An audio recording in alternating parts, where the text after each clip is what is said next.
Bismillahirrahmanirrahim. Alhamdulillahi wa kafa. Wassalatu wassalamu ala ibadihi alladhina astafa. Amma ba'du. Farabbi shrah li sadri wa yassir li amri. Wahlul uqdatan min lisani yafqahu qawli. Wa qul rabbi adkhilni mudkhala sidqin wa akhrijni mukhraja sidqin waj'al li min ladunka sultanan nasira. Bismillah wa billah wa tawakkaltu ala Allah. In the name of Allah, the most compassionate, the most merciful. Verse number 85 of chapter Al-Baqarah, second chapter of the Holy Book of Quran. We are discussing and we are explaining verse by verse the Holy Book of Quran, and of course this point should be noted that our brief interpretation and brief explanation is our goal, and this contains the explanation of the context, the words of Allah, and to some depth the relevancy of that to the context that is being read, and the message that Allah wants to convey to mankind. Though Quran has so many layers for understanding, and all those layers need so much longer study, and that needs so much time to be explained, all those layers, and nobody can reach all of them, of course, and that is put on the man and his knowledge, and everybody according to his level of knowledge and his level of familiarity with the words, with Arabic, with other sciences, and also with the universal facts that he knows. All those things are part of understanding the Holy Book of Quran, and maybe for this very reason the Holy Prophet has not interpreted it, and just for some of the words or some very particular points he mentioned, and let people understand it by themselves and contemplate it and pay more attention and go the depth of the book by themselves and by the knowledge that they will achieve, because it is for the whole universe and for the all coming time. So one explanation could not be a limit for the book of Allah, and there is again so much chance of doing more and more in understanding this book and catching the points that are hidden in this book, as Allah said that Kitabun Maknoon La yamassuhu illa al-mutahharun. As you purify yourself, and as you go deeper in purification, and as your mind and your vision is purified, you will get more and more of the Holy Book of Quran. So Allah is saying in this, we are starting from verse number 85 for today, and of course part of this ayah, part of this verse, we have done it already in the previous session. I recite it from the beginning, and then we will start the explanation. Bismillahir Rahmanir Rahim. Summa antum haulai taqtuluna أنفسكم وتخرجون فريقا منكم من ديارهم تظاهرون عليهم بالإثم والعدوان وإن يأتوكم أسارى تفادوهم وهو محرم عليكم إخراجهم أفتؤمنون ببعض الكتاب وتكفرون ببعض فما جزاء من يفعل ذلك منكم إلا خزي في الحياة الدنيا ويوم القيامة يردون إلى أشد العذاب وما الله بغافل عما تعملون. The tone is addressed to Israelite. The main addressee are Israelite, but the message is for all. And the discussion that is being discussed here in this verse, and the talk that Allah is making, that is about the covenant that was done by the people of Israelite in the time of Prophet Moses with Allah, and that was containing some points and some codes of practice. Half of that was for social prosperity, that was done in verse number 83 and 84. And now 84 was telling us about the prohibition of social violence. And after this compact and telling us that this compact was done and it was practiced for a while, now what is the situation?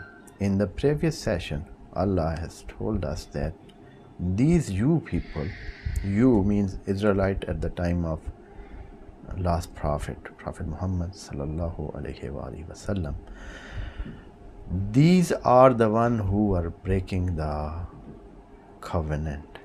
Not only those who were before them, some of them also had breached it, but here the people that now are alive at the time of Holy Prophet, they are also part of those who have broken the law, and they did what they shouldn't. And Allah, up to this place that we are to explain it from today, Allah has said that Summa Antum, I translated for the second time, Summa Antum Haulai Taqtuluna Anfusakum, O you, and here Allah mentions especially those who are now existing there. They are there. Allah gesturing towards them and telling you, taqtuluna anfusakum, that you are killing yourself and expelling some of you, some others from their home, and you are making alliance with other third parties to make fighting with your own people, and that is based on sin and enmity and not on the righteousness and to do good with other people. The base for your this doing your practice is ill will and is evil, and it is sin, and that is enmity. Allah is confirmed that this is not doing good to other people, while we have said to you to do good with other people, to not to commit sin, not to commit evil practices. But you did that with sin and evil practice. And from here we start the session of today, and Allah is saying, when yatukum asara, and there is another amazing conduct and manner from you, and that is that you are giving ransom for the captive of the same war, while you have expelled some of your own people from their home, and they now they are in captivity of the people that were your alliance, and now you are paying ransom to deliver them, to free them, to take them back to their home.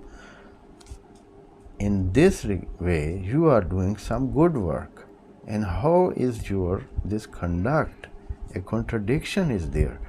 At the one side you are going against the covenant, at the other side you are doing some good. So how is that your character? How is this manner?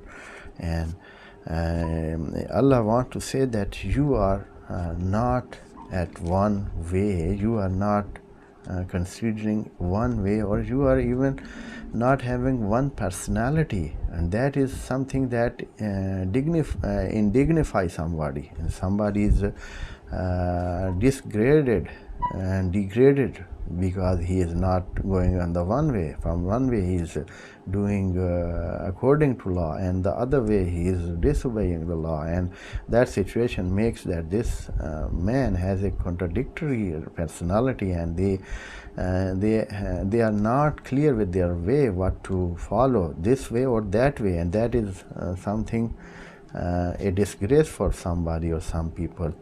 And Allah is telling them that you are doing not a good job. Allah is saying, and here, what is that?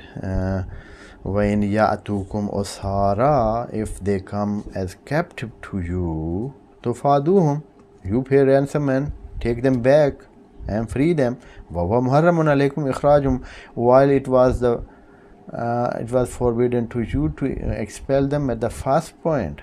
You first expelled them, ousted them from their home, and evicted them from your city. And now, while the third party has captivated them and they have taken them, now you come to take them back by giving ransom. So Allah asking a question here. This question is somehow, it is not only a question, it is denouncing statement. أَفَتُؤْمِنُونَ بِبَعْضِ الْكِتَابِ, you abide by some of the laws, some of the book that you follow. وَتَكْفُرُونَ بِبَعْضِ, and you deny the second part or other part of the book and law. How is that your thinking and mindset? So Allah is here telling, though is in the shape of question again, but again Allah is giving his statement, his comment or his verdict, that فَمَا جَزَاءُ مَنْ يَفْعَلُ ذَلِكَ مِنْكُمْ, what it can be a response or recompense for somebody who does like that, who has a manner like that, whose practice is half this way, half that way, and that contradictory kind of mindset. What will be the recompense for that? What will be the reward for that? Or said that the first reward other than Allah people have, that is a disgrace, that is a degradation, that is something that keeps somebody down and bring him down from what the level he have. Allah is telling, فَمَا جَزَاءُ مَنْ يَفْعَلُ ذَلِكَ مِنْكُمْ, what will be the answer, what will be the result, what will be the consequences of this kind of practice, this kind of manner. Illa, and here Allah is telling himself that of course the recompense for this kind of manner and conduct is khizyun fil hayati dunya, that degradation and downing and disgrace this in this worldly life, in the life that is nearer. Dunya means the nearest life. Dunya is a term of afalu tafzil, that means and that is for not for masculine, it's feminine term, and for adna, feminine term for adna. Adna is masculine, and it means that the male or the masculine which is nearest of all. And dunya means the feminine term of that, the one who is nearest, but it is feminine because of the dunya, because of hayat dunya. Hayat is feminine form, so dunya is also feminine form of the word. So it means that the life that is near to us, the nearest of, because we are living now, so this life is the nearest of all to us, because Simply we are in it right now. So this is the nearest of all, and the next word is the next life is the life that is considered to be the next, and for that word is used is akhirah, and that has another meaning that we will inshallah explain when the word comes there. Fil hayat dunya, the degradation in the worldly and nearest life, wa yawmul qiyamah, and at the doomsday, yuraduna ila ashaddil adhab. All these people that they are not abiding by the covenant and they are disobeying Allah, they will be turned towards a very harsh punishment and very painful and terrible punishment. And maybe somebody thinks here that who knows, who can count all these people and all their acts and all those things that people are doing? Not one, two, or thousand, maybe hundreds of billion people are doing so many things and they are going wrong, this with that. But who is knowing them? Who? But Allah is saying, don't worry. Allah is heeding all of that, and He is not heedless, He is not unaware, but He pays attention to every single act that somebody is acting or practicing. So everybody should be careful. Wassalamu alaikum wa rahmatullahi wa barakatuh. May Allah bless you all.